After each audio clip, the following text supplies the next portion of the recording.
മുടി കിളുക്കും എന്ന് കൺഫേം ചെയ്ത് പറയണമെന്നുണ്ടെങ്കിൽ ഒരു ഫ്രൂട്ടിൽ നിന്നുള്ള പ്രോട്ടീൻ സഫീഷ്യൻ്റ് ക്വാണ്ടിറ്റി കൊടുക്കുകയും മറ്റുള്ള അതായത് അൺനാച്ചുറൽ പ്രോട്ടീൻ ഇറച്ചി മുട്ട പോലെയുള്ള ഇതിൽ നിന്നുള്ള പ്രോട്ടീനെ ഒഴിവാക്കുകയും ചെയ്താൽ 100% ഇക്കോളജി എന്ന് പറയുന്ന ശാസ്ത്രം ഉറപ്പിച്ച് പറയും മുടി വരുമെന്ന് പറയും. പിന്നെ നമുക്ക് ചെയ്യാൻ പറ്റുന്നത് ഫോസ്ഫറസ് കണ്ടൻറ്റുള്ള എള്ളൊരു 2 സ്പൂൺ വീതം ചതച്ച് 2 നേരം കഴിക്കുകയും പിന്നെ 1/2 കിലോ കറുത്ത എള്ള്, 1/2 കിലോ ചക്കര, 60 ഗ്രാം ചുക്കുപൊടി. പ്രോട്ടീൻ മിസ്യൂസിങ് എന്ന് പറഞ്ഞൊരു പരിപാടിയുണ്ട് ശരീരത്തിന്. അത് മിസ്യൂസ് ചെയ്യപ്പെടും, അല്ലെങ്കിൽ അത് ടോക്സിനായിട്ട് മാറും. അത് ആ പ്രോട്ടീൻ ടോക്സിനാണ് ഈ കിഡ്നിയൊക്കെ പോണത്.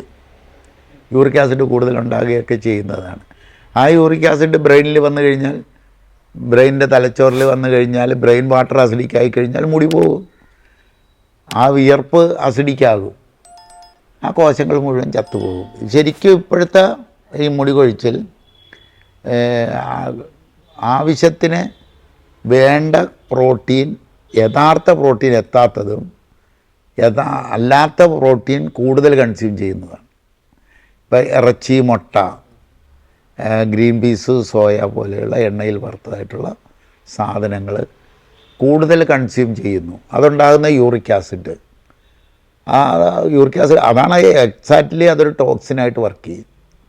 ബ്രെയിനിൽ ചെന്ന് കഴിഞ്ഞാൽ അതൊരു ടോക്സിൻ തന്നെയാണ്. അതുകൊണ്ട് അതുണ്ടാക്കുന്ന വിയർപ്പുണ്ടാക്കുന്ന മുടിയിലേക്കുള്ള വിയർപ്പിൻ്റെ ഗ്രന്ഥികൾ അടഞ്ഞു പോവുകയും താരനാകുകയും, ആദ്യം താരനായിരിക്കും വരിക, ആദ്യം താരൻ്റെ എഫക്റ്റ് വരും. പിന്നെ ആ മുടി രണ്ടാമത് കിളുക്കേണ്ട സ്ഥലത്ത് കിളുക്കാതെ വരും. ഉള്ളതും മുഴുവൻ പോയും തീരും. രണ്ടാമത് കിളുക്കാതെയും ചെയ്തു വന്നു കഴിഞ്ഞാൽ കഷണ്ടിയായി പോകും, ആളുകൾ കഷണ്ടിയായി പോകും. ഇതൊരു വല്ലാത്ത പ്രശ്നമായിട്ട് തീർന്നുകൊണ്ടിരിക്കുകയാണ്. വേറൊരു മുടി കൊഴിച്ചിലുണ്ട്, വട്ടത്തിൽ ഫംഗസ് വരുന്നത്.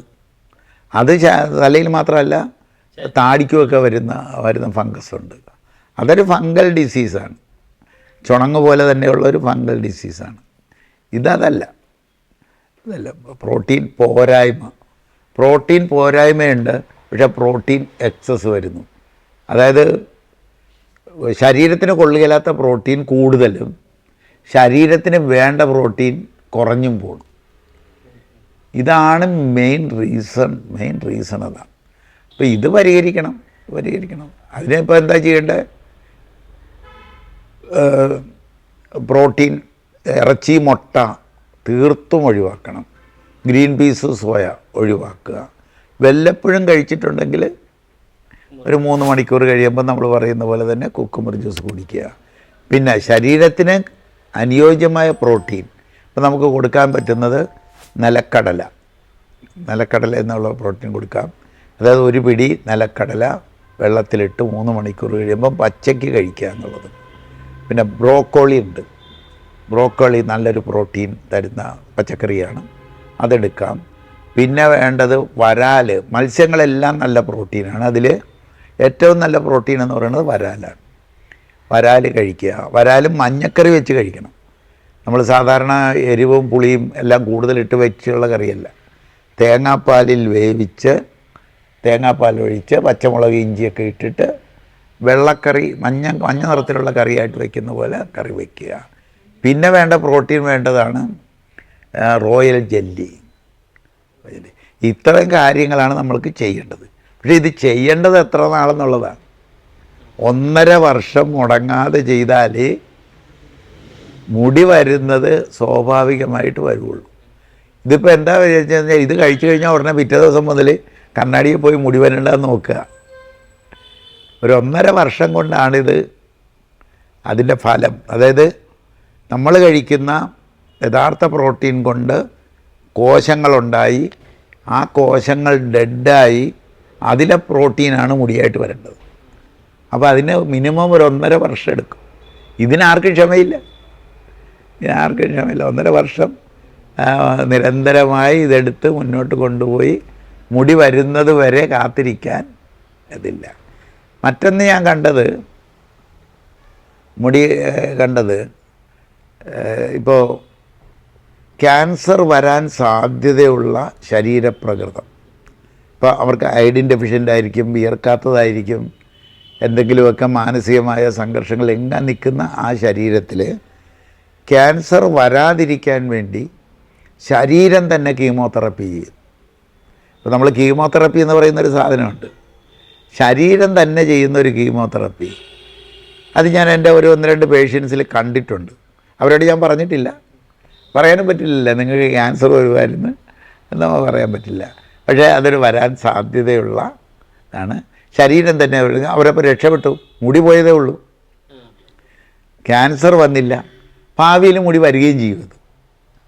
അപ്പോൾ കീമോതെറപ്പിക്ക് പോയിട്ട് വന്നതുപോലെ തന്നെ വീണ്ടും ഭാവിയിൽ സ്വാഭാവികമായി നല്ല പ്രോട്ടീൻ നമ്മൾ ചെല്ലുകയാണെന്നുണ്ടെങ്കിൽ, കറക്റ്റ് പ്രോട്ടീൻ ചെല്ലുകയാണെങ്കിൽ വരികയും ചെയ്യും. ഇത്രയും കാര്യങ്ങളാണ് നമുക്ക് ചെയ്യാൻ പറ്റുക. പിന്നെ നമുക്ക് ചെയ്യാൻ പറ്റുന്നത് ഫോസ്ഫറസ് കണ്ടൻറ്റുള്ള എള്ള് ഒരു 2 സ്പൂൺ വീതം ചതച്ച് 2 നേരം കഴിക്കുകയും, പിന്നെ 1/2 കിലോ കറുത്ത എള്ള്, 1/2 കിലോ ചക്കര, 60 ഗ്രാം ചുക്കുപൊടി. എള്ള് വറുത്ത് പൊടിച്ച് ചക്കരയും ചുക്കുപൊടിയും കൂടി കൂട്ടി ഇടിച്ചിടിച്ച് എള്ളിൻ്റെ ഓയിൽ പുറത്ത് വരുത്തുന്നത് വരെ ഇടിച്ച് ഉണ്ട പിടിച്ചാൽ ഉണ്ടയായിട്ട് കിട്ടുന്ന വിധത്തിൽ എടുക്കണം. അത് ഉരുള പിടിച്ച് അരിയുണ്ട ഉഴുപ്പിൽ ഉരുളയാക്കി കുപ്പിയിലെടുത്ത് വെച്ചിട്ട് ഒരു ഉരുള രാവിലെ ഒരു ഉരുള വൈകുന്നേരം കഴിക്കുന്ന ഈ അതൊരു ശരീരത്തിൻ്റെ മൊത്തത്തിലുള്ള ഒരു കരുത്ത് കൂട്ടാനുള്ള ഒരു സാധനമാണ്. അത് സാധാരണഗതിയിൽ പ്രസവരക്ഷയ്ക്ക് കൊടുക്കുന്നതാണ്. പ്രസവിച്ച് കഴിഞ്ഞാൽ ഇതൊരു 90 ദിവസം കൊടുത്താൽ 90 ദിവസം കഴിയുമ്പോൾ പ്രസവിച്ചവരുടെ എല്ലാവരുടെയും മുടി ഒരുപാടായിട്ട് വളരും. അതിൽ നിന്ന് നമ്മൾ മനസ്സിലാക്കേണ്ടത് എന്താണെന്ന് വെച്ചാൽ, മുടി വളരണമെന്നുണ്ടെങ്കിൽ ഒരു ഹോർമോൺ കൂടി വേണ്ടതെന്നുള്ളത്. ഹോർമോണുകൾ അതിനാണ് നമ്മൾ ശരിക്കും ചെമ്പരത്തി മുട്ട ഒരു 5 എണ്ണം വീതം ഡെയിലി ചവച്ച് കഴിക്കുക. ഓർഗാനിക് ഗ്രീൻ ടീ 1 കപ്പ് വീതം 2 നേരം കഴിക്കുക. ഇത് ഓർഗാനിക് ഗ്രീൻ ടീയോ ചെമ്പരത്തിയോ മുടി കിളിപ്പിക്കില്ല, പക്ഷേ മുടി കിളിപ്പിക്കാനുള്ള ഹോർമോൺ സഹായിക്കാൻ വേണ്ടിയിട്ടാണത്. അപ്പോൾ നമ്മൾ ചിലർ തെറ്റിദ്ധരിക്കും ചെമ്പരത്തി മുട്ട കഴിച്ചാൽ മുടി കിളിക്കുമെന്ന്. അങ്ങനെ മുടി കിളിക്കലല്ല ഇത്. അപ്പോൾ ഇത് 1.5 വർഷം മുടങ്ങാതെ ചെയ്ത് നോക്കിയാൽ അറിയാം എന്നാണ്. റിയൽ പ്രോട്ടീൻ വരണമെന്നുണ്ടെങ്കിൽ, മുടി കിളുക്കും എന്ന് കൺഫേം ചെയ്ത് പറയണമെന്നുണ്ടെങ്കിൽ, ഒരു ഫ്രൂട്ടിൽ നിന്നുള്ള പ്രോട്ടീൻ സഫീഷ്യൻറ്റ് ക്വാണ്ടിറ്റി കൊടുക്കുകയും മറ്റുള്ള അതായത് അൺനാച്ചുറൽ പ്രോട്ടീൻ, ഇറച്ചി മുട്ട പോലെയുള്ള ഇതിൽ നിന്നുള്ള പ്രോട്ടീനെ ഒഴിവാക്കുകയും ചെയ്താൽ 100% ഇക്കോളജി എന്ന് പറയുന്ന ശാസ്ത്രം ഉറപ്പിച്ച് പറയും മുടി വരുമെന്ന് പറയും. അപ്പോഴേ പറയാൻ പറ്റുള്ളൂ. പക്ഷെ അത് നമ്മൾ ഇന്നേവരെ കണ്ടെത്തിയിട്ടില്ല. ഇപ്പോൾ നമ്മൾ 1-2 എണ്ണം മുട്ടപ്പഴത്തിൽ പ്രോട്ടീനില്ല, കാർബോഹൈഡ്രേറ്റ് ഉണ്ട്. റോയൽ ജെല്ലി കൊടുക്കാം. റോയൽ ജെല്ലി ഒരു ഫ്രൂട്ടിൻ്റെ ഗണത്തിൽപ്പെടുത്താനും പറ്റില്ല. മറ്റൊരു പ്രോട്ടീൻ, യൂറിക് ആസിഡ് അധികം ഉണ്ടാക്കാത്ത പ്രോട്ടീൻ എന്നേ പറയാൻ പറ്റൂ. ഇതാണ് അതിൻ്റെ രഹസ്യം, ഇതാണ് മുടിയുടെ രഹസ്യം. അതാണ്. ഇനി നമുക്ക് ഈ കഷണ്ടി ആയി പോയതിനെയൊക്കെ എങ്ങനെ ശരിയാക്കി എടുക്കാം എന്നുള്ളതൊരു പോയിൻ്റാണ്. അതൊരു ആവശ്യമാണ്, മനുഷ്യരുടെ ഒരു ആവശ്യമാണ്. അതിൽ നമുക്ക് മെഗ്നീഷ്യം ബേസ്ഡ് ആയിട്ടുള്ള പ്രോട്ടീൻ തലയിൽ പെരുട്ടിയാലും സാധ്യത അവിടെയുണ്ട്. മെഗ്നീഷ്യം വേണം. മെഗ്നീഷ്യം ത്വക്കിലൂടെ അബ്സോർവ് ചെയ്യുന്നൊരു സാധനമാണ്. അതിനകത്ത് ഒരു മെഗ്നീഷ്യം ബേസ് ഉണ്ടാക്കിയിട്ട് അതിനകത്തൊരു പ്രോട്ടീൻ ചേർത്ത് കൊടുത്താൽ, നല്ല പ്രോട്ടീൻ ചേർത്ത് കൊടുക്കുകയാണെങ്കിൽ യൂറിക് ആസിഡ് ഉണ്ടാക്കാതെ തന്നെ മുടി കിളുക്കാനുള്ള സാധ്യത അവിടെയുണ്ട്. പക്ഷെ പരീക്ഷണം നടത്തി ചെയ്തു നോക്കി കണ്ടുപിടിക്കേണ്ട ഒരു സാധനമാണ് ഇത്. അങ്ങനെ ഒരു സാധ്യതയുണ്ട്. ഇപ്പോൾ നമ്മളൊരു യൂറിക് ആസിഡ് കൂടുതലുണ്ടാക്കുന്ന പ്രോട്ടീൻ കഴിക്കരുത്. അതേസമയം ത്വക്കിലൂടെ മുടിക്ക് വേണ്ടി മാത്രമായിട്ട് ചെയ്യണമെങ്കിൽ ത്വക്കിലൂടെ അബ്സോർവ് ചെയ്യിക്കണം. ചില ത്വക്ക് രോഗങ്ങൾക്ക് പെരട്ടാനായിട്ട് കൊടുക്കുന്ന, ഇപ്പോൾ സോറിയാസിനൊക്കെ പെരട്ടാനായിട്ട് കൊടുക്കുന്ന ചില ഓയിൽമെൻറ്റുകളുണ്ട്. ഇത് യൂറിയ ബേസ്ഡാണ്. കാരണം യൂറിയ ഇപ്പം മൂത്രം എടുത്ത് തുടച്ച്, മൂത്ര ചികിത്സക്കാർ പറയുകയല്ലോ മൂത്രം കൊണ്ട് ഇത് ക്ലിയറാക്കാമെന്ന്. അതിൻ്റെ കാര്യം ഇതിൻ്റെ യൂറിയയാണ്. യൂറിയ വന്ന ത്വക്കിന് അതിൻ്റെ ആ പരുപരുപ്പും ഇതുമൊക്കെ മാറും. അതുകൊണ്ട് യൂറിയയിൽ ഓയിൽമെൻറ്റുകൾ വരുന്നുണ്ട്. അതിന് പകരം മെഗ്നീഷ്യത്തിൽ ഓയിൽമെൻറ്റുകൾ വന്നാൽ സുരക്ഷിതമാണ്. മെഗ്നീഷ്യം മസിലുകൾക്ക് ആവശ്യമുള്ളൊരു സാധനമാണ്. അല്ലാതെ ബോഡിക്ക് വേണ്ടാത്തൊരു സാധനമല്ല. മസിലുകൾക്കും കോശങ്ങൾക്കും ഒക്കെ ആവശ്യമുള്ളൊരു സാധനമാണ്. ഇങ്ങനെ വരുന്നില്ല എന്നുള്ളതാണ്, ഇങ്ങനെ അന്വേഷിക്കുന്നില്ല. എളുപ്പം ഇച്ചിരി യൂറിയ എടുത്ത് ഓയിൽമെൻറ്റിനകത്താക്കി ഒറ്റ തൂപ്പ്, ഒരു ഓയിലിനകത്ത് യൂറിയയും കൂടി ചേർത്ത് കൊടുക്കുകയാണെങ്കിൽ തൂത്ത ഉടനെ നല്ല മിനുസമായിരിക്കും ത്വക്കിന്. പക്ഷേ അത് യൂറിക് ആസിഡ് ബ്ലഡിലേക്ക് കയറുകയും അത് കിഡ്നിക്ക് കേടാക്കുകയും ചെയ്യും. ലിവറിനും കേടാകും, ലിവറും കിഡ്നിയും കേടാകും. യഥാർത്ഥ പ്രോട്ടീൻ കിട്ടുന്നില്ല, അതൊരു യാഥാർത്ഥ്യമാണ്. ഇന്നത്തെ ഭക്ഷണ പ്രകൃതിയിൽ, നമ്മൾ ജീവിത രീതിയിൽ യഥാർത്ഥ പ്രോട്ടീൻ കിട്ടുന്നില്ല, വേണ്ടാത്ത പ്രോട്ടീൻ കൂടുതൽ കഴിക്കുകയും ചെയ്യുന്നു എന്നുള്ളതാണ് മെയിൻ പ്രശ്നം. ഇതെങ്ങനെ മറികടക്കാമെന്നുള്ളത് നമ്മൾ നോക്കിയെടുത്തേ പറ്റൂ.